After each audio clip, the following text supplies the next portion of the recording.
Hi, I'm Najanava Harvey Quinn, and our topic today is criminalization of the poor. And that is important to me because I grew up in Detroit, where we're one of the largest predominantly African American cities and one of the poorest cities in the United States. Most of the young men who I grew up with are literally either dead or in jail. And then on top of that, I grew up in a family without my father because he was part of he was in the criminal justice system.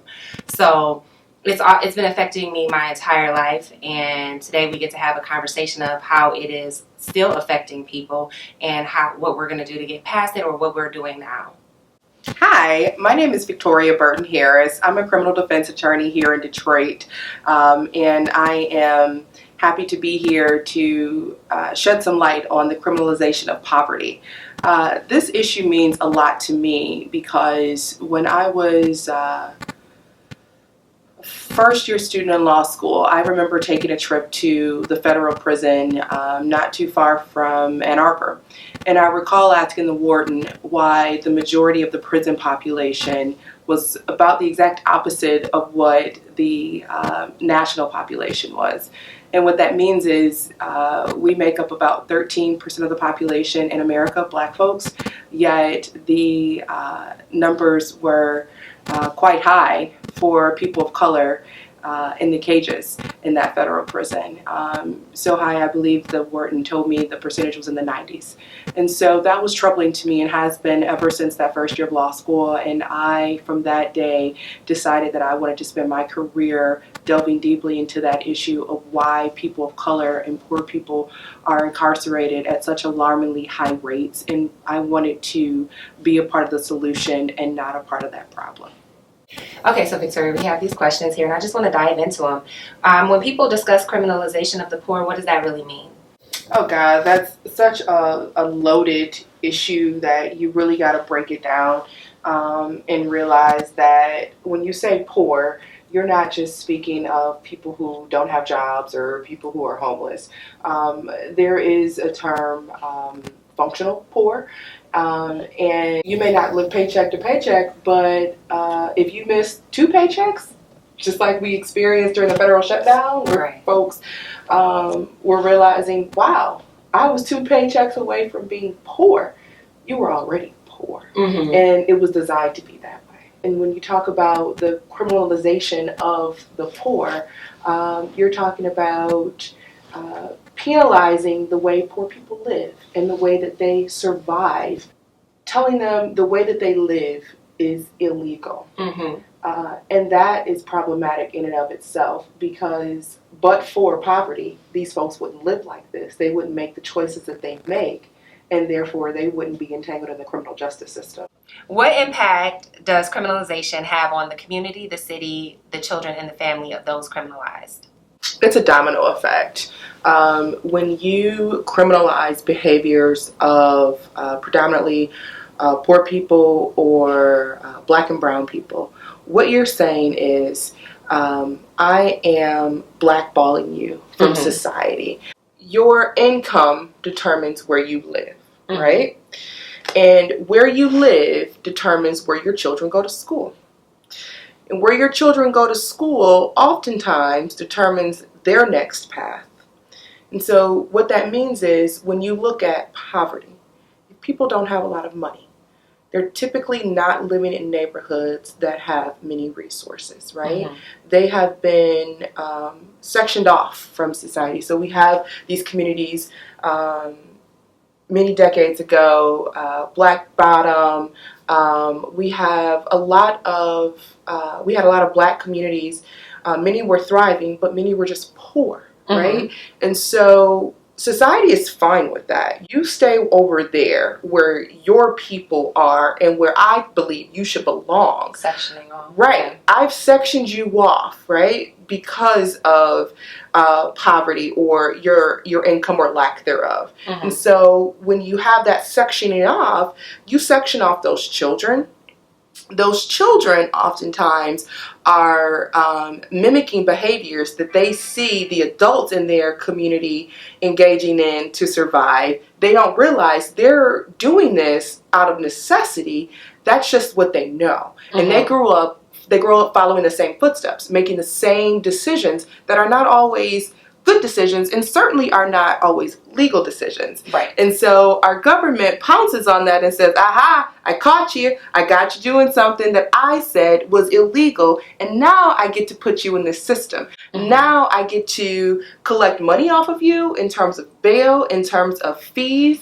I get to incarcerate you and use your black body for labor. And I don't have to pay you a fair wage because our Constitution says that that's permissible, right? If you are incarcerated, you essentially are allowed to be treated like a slave or an indentured servant, and you can be paid 7 cents a day, 35 cents a day for work that someone not incarcerated would have to be paid a fair wage for. You don't have that protection if you're in that cage. So it benefits a lot of members of our society for you to go into this cage. You again are sectioned off and quarantined away from them because they fear you, and they also get to profit off of your black body. And that's what we are seeing. And when you take members of the black family and you quarantine them and you suction them off and you put them in these cages, then that leaves children such as yourself fatherless. That leaves children without older brothers for guidance. That leaves children without grandparents. I mean, these folks are not incarcerated for just maybe, 10, 15 years. These folks are incarcerated so long that if they had a child right before going into prison, that they come out having grandchildren, sometimes great-grandchildren, right? Such as maybe you've just expressed with your family. And so what does that say? Take away the strong men that are the backbones of these families. And if you take that away, it's easier for us as a society to feast on the remains of the family. And that's the impact that we see. We see that oftentimes, again, if you live in a poor neighborhood, you're going to go to a school that's not fully funded. And when you get out of that school, oftentimes you don't have opportunities for post-secondary education in terms of college or in terms of a trade. What happens is you end up following in the footsteps of those missing people that are in the cages, and you find yourself reunited with them when you get to a cage. And it is an intentional design. Dominant groups want to remain dominant, and they will always do what they have to do to remain dominant.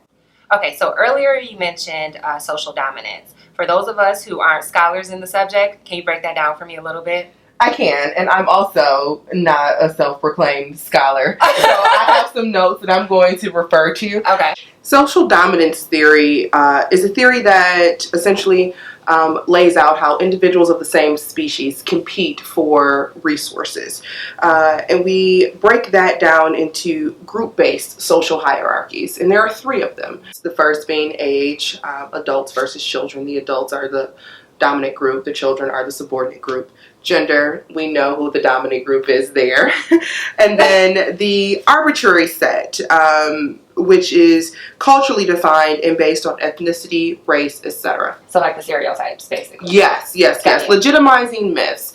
And those legitimizing myths can either be hierarchy attenuating legitimizing myths that contribute to equality, or legitimizing myths that contribute to inequality. And it depends on which group you're in, the direction that you're going to go. The criminal justice system, it enforces social hierarchies. And the way that the system does that is, one, by the state using police and courts to enforce hierarchies through prejudice and punitive attitudes. So the police academy, research has shown that the police academy, it actually enforces racism and encourages xenophobia and other discriminatory attitudes because it's a us versus them. It is not a protect and serve the community with the community as the focal point. It is, we have to, one, remain safe at all times. And that is a focal point because the us versus them, they're afraid of. Right. Them can be more powerful and become more powerful and controlling if not controlled. So you have to have those attitudes in order to advance the criminal justice system. And then you also have to have the public. The public must tolerate group prejudice. And so simply that means, for instance, that white Americans tend to be more supportive of the police than Black Americans. Matter versus Black Lives Matter. Absolutely, absolutely. In a nutshell, you have a dominant group and a subordinate group. And a dominant group has an interest in keeping the subordinate group below them. And they know that it's easier to control the subordinate group, not by direct fighting, right? That they know I can win. They want to control through other means. And those means can oftentimes change so that the subordinate group thinks, oh, well, this change is good. This change means I'm getting closer away from, or further away from being subordinate and closer to being a part of the dominant group, when in all actuality, that's not what that means. It's designed to appear that way to you so that you don't fight as much, so that you have maybe a disincentive to form a group for the purpose of uprising. They need to keep you in your place, and you're more likely to stay in your place if you feel that you're getting pieces of what it is that you want. And how do you think that the average Detroiter experiences this? Somewhat unknowingly sometimes, right? So how that plays out here on the local level in Detroit, for instance, our local district court is 36th District down on Madison near the baseball stadium. On any given day, you are likely to see at about 8:30, 9 o'clock a line that can extend down Madison from the door of folks who are trying to get in to settle traffic tickets, to answer to low-level crimes, a lot of misdemeanors that should not be classified as misdemeanors, but maybe a city ordinance violation, or maybe nothing at all. And all of these charges that bring people to that court, it's all related to money, right? So as we've talked about before, 36th District is funded primarily by fees, and it behooves the court and the court staff to continue generating those fees. Now, who benefits from it? It's not just the judges, it's not just the prosecutors. Police, they benefit from it. They have a quota. They are rewarded for writing so many tickets a month. Options are always limited. They always involve money or jail. So who's going to pick jail over having to pay money? Even if you don't have the money, you can hopefully talk your way out of going to jail and find the money later. That leads me to my next point. You don't always find the money later. And if you don't find the money to pay the fees that they've held over your head, then you go back to option A, which is incarceration. When you go back to option A of incarceration, you're thinking about losing your rental home because you've lost your job while incarcerated. You're thinking about losing your kids because you're not there. And we've already talked about how these families are broken up, and you may be the one stable adult in the family, and now you've just been taken away. What happens to your children? And so we've talked about, again, it has a domino effect. And it plays out here in Detroit as it does in many other cities, that we are starting to see they've had enough, and they've called for prosecutorial reform, because that is the key behind the systemic change here in Detroit and Wayne County. It's the prosecutor's office. And Victoria, what role does the prosecutor play in this whole business of criminalization? The prosecutor, while they can't set the laws, that's the legislature's job, they can decide how they will go after people in furthering what the folks in Lansing or in DC do. More specifically, prosecutors in Wayne County,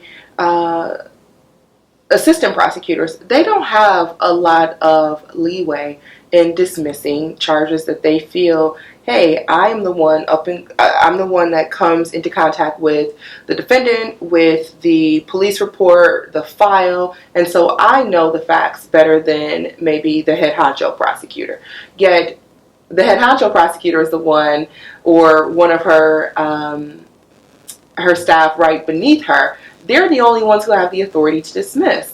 So if I go to them and I say, hey, this shouldn't be charged this way, if you don't get a favorable response, you're left to prosecute a case where you know the defendant is probably not guilty of what they're accused of doing, or you know there's so much more to it that this person shouldn't be prosecuted and certainly not punished with prison time that will have a negative impact on their families and communities. So in terms of what prosecutors can do here in the city, one, give your courtroom prosecutors, the ones that are on the ground, the authority to dismiss cases. Right. Two, actually work your cases. Require your officers to investigate their cases. Don't rely on a police report that's chock full of inaccuracies and little to no investigation, and take that bare bones report and prosecute someone and put them on the defensive when it should be you who has to prove that they did something, right, and not them having to prove that they didn't do it, which in reality, that's what we see. Right. We see defendants guilty until proven innocent, not innocent until proven guilty. That's problematic. Defendants should not be on the defensive, because as soon as you put them on the defensive, you've won. Yeah. You've gotten them to say, all right, well, I know as soon as you say I'm accused or I am charged with something and you're accusing me of doing it, I might as well have already have done it, because I'm going to have to get myself and climb out of a hole in order to be made whole, right? Yeah. And that shouldn't be their job. That shouldn't be. And the prosecutor is the one who is in complete control of that. Another example, instead of prosecutors simply saying the only form of punishment is jail or probation, maybe look at restorative justice models that have been implemented across the country. Chicago has an excellent restorative justice program that they need to actually widen and develop more, but it's a good start. Baltimore is another city that's trying to implement this model of using the community to rehabilitate a person and not a cage, because a cage, it does the exact opposite of rehabilitating. It actually transforms the thinking of the defendant that's put in that cage, and they come out behaving as the animal that they were treated as on the inside. And that, again, perpetuates this cycle, right, of going in, going out, going in, going out. When you talk about bail, cash bail, it needs to be eliminated. The prosecutors, they are asked at the arraignment what a recommendation for bail is. If they oppose the court's bail that they would like to set. And so the prosecutor has the option of saying yay or nay or remaining silent. Don't remain silent. Speak up and say that while this person is charged with this, further investigation needs to be done. We need to maybe look at... So does the lead prosecutor or does the elected prosecutor, do they then get to say whether or not it's cash bail or whether we get bail or not? Or who decides? They don't get to say it, but they certainly get to tell their assistant prosecutors, don't push for such a high bail. For folks that are accused of simple misdemeanors. Don't push for a high bail when a defendant has no criminal record. Don't push for a high bail when a defendant has not committed a violent crime. Don't push for a high bail when a defendant is only looking at drug offenses, right? Or offenses that we have deemed were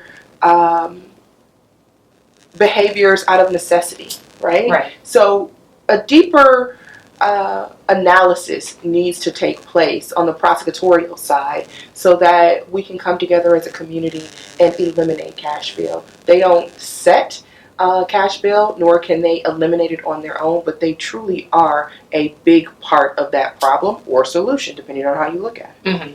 And then so are you able to recommend restorative justice to like the prosecutor or the judge? Is that something that you can do for individual cases as a defense attorney?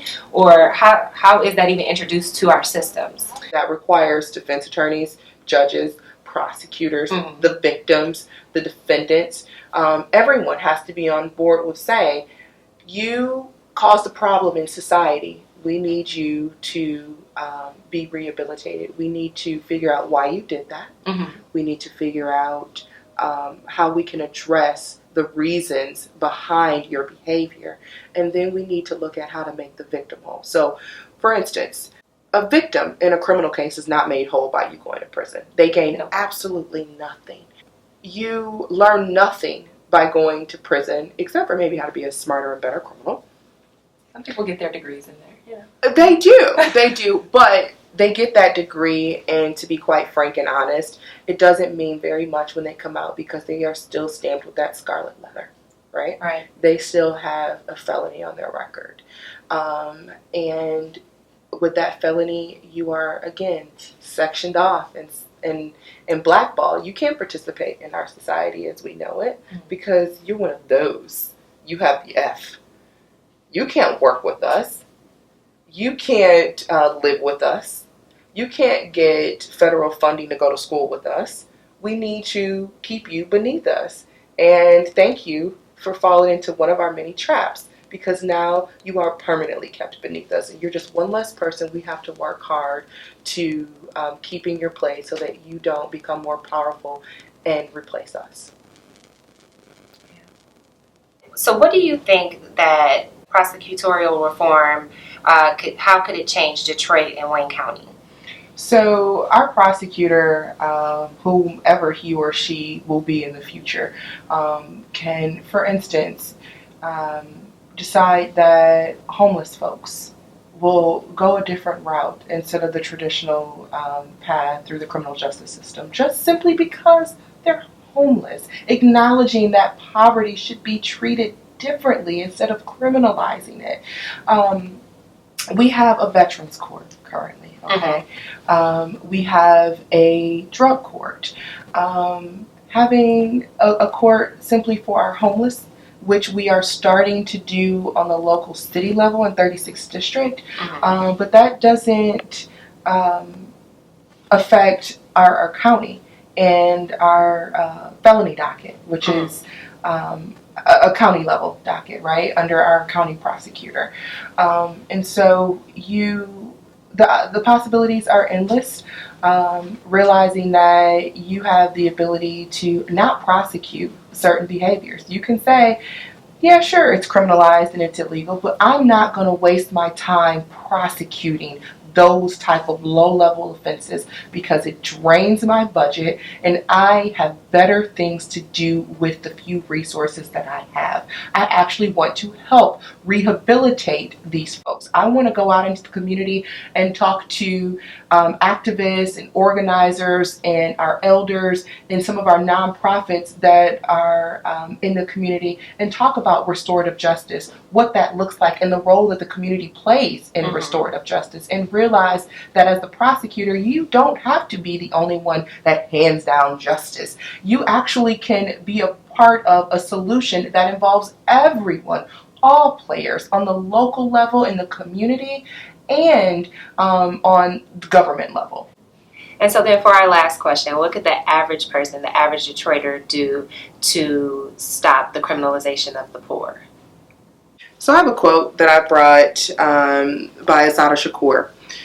She once said that nobody in the world, nobody in history has ever gotten their freedom by appealing to the moral sense of the people who were oppressing them. And I live by that quote. I absolutely love it, and I believe it.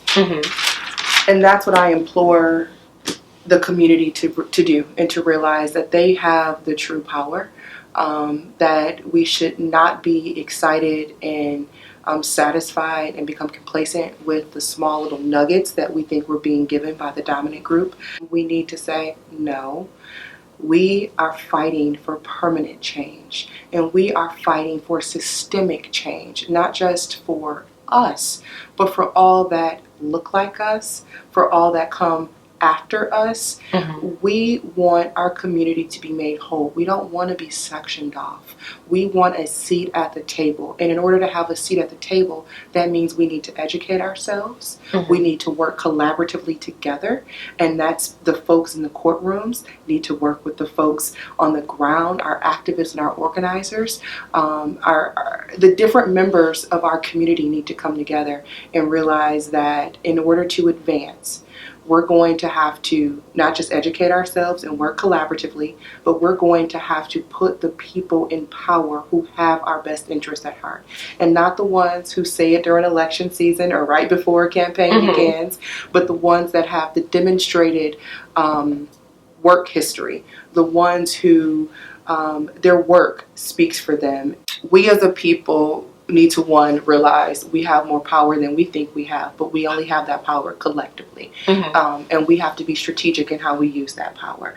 People who are not directly impacted don't see the immediate benefit and therefore the need to protect us and to advocate for us. We need to make either the folks in those offices realize that they are impacted and maybe not as direct as they need to see, or throw them away completely. Right. Throw them away. Take their jobs. Throw them away. Throw them away. Because it should be more than a job. It's a responsibility when you sit in public office. And you cannot, as a public servant, God, that I just said servant. Yes. Right? Caught you serve. Right? You serve before you are served. It's not about you. It's about the people that put you there.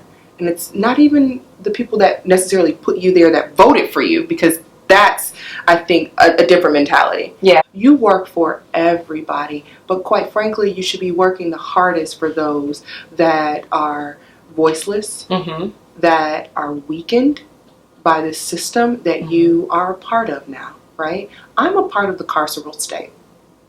I'm a part of a system that has players such as judges, prosecutors, police officers. I'm a part of that.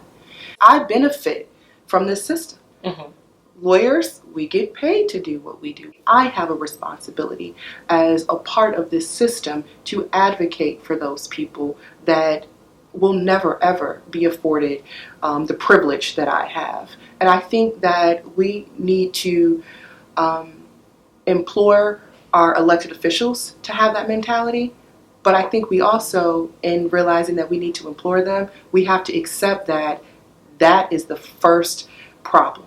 If you have to implore people that you've already elected to advocate for you, if you have to appeal to them to get them to see that they may not be directly impacted, but they are impacted, that's where you've gone wrong. You shouldn't have them there to begin with, because the people who are there shouldn't need to be reminded, shouldn't need to be implored. They should be there because they already know that, and because they have a burning desire to advocate and to make change. Why else are you there?